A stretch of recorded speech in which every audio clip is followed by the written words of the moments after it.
Hello and welcome to the third video in the series, A CEO's Role in Transformation, G from a parked car. Well, in the first video, we looked at the why behind the transformation and how a CEO can affect it. I put a little twist, the me in the meaning, why the transformation is happening, why that team, and why right now.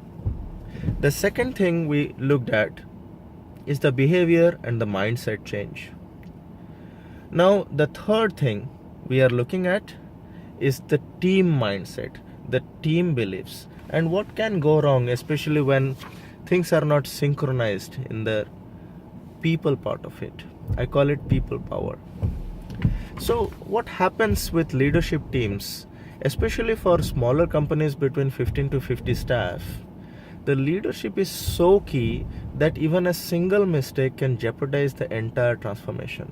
For larger companies, the same kind of impact happens negatively, but it's a slower death, and by the time something else happens, probably it is picked up and then corrective action is taken. In a smaller team, that corrective action comes too late.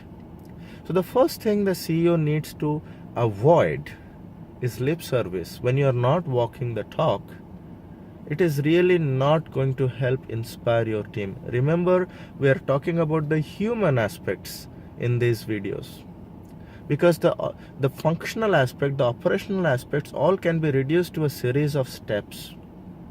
But the human aspect is the feeling. The CEO is actually reflecting what he or she is doing in the entire team internally, and hence the entire organization is transforming even externally as well.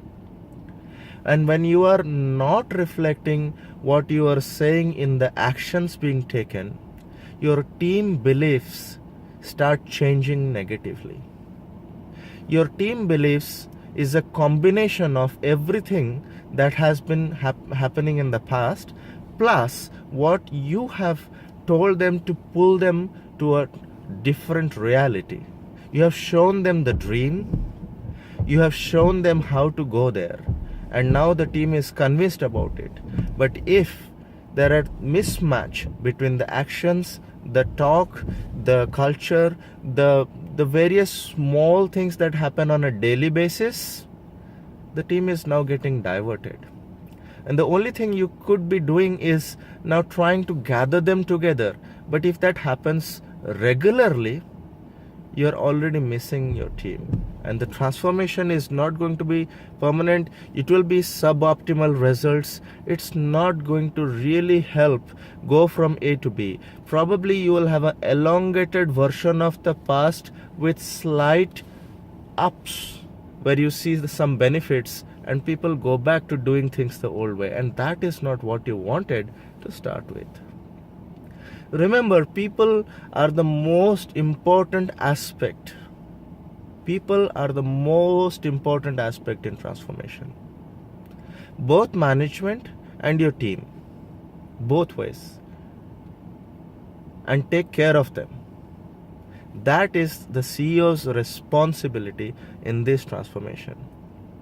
And that is my third point. In the fourth point, we'll be looking at the organizational energy, the impact behind the transformation. Watch out for the next video. Step it up. Bye.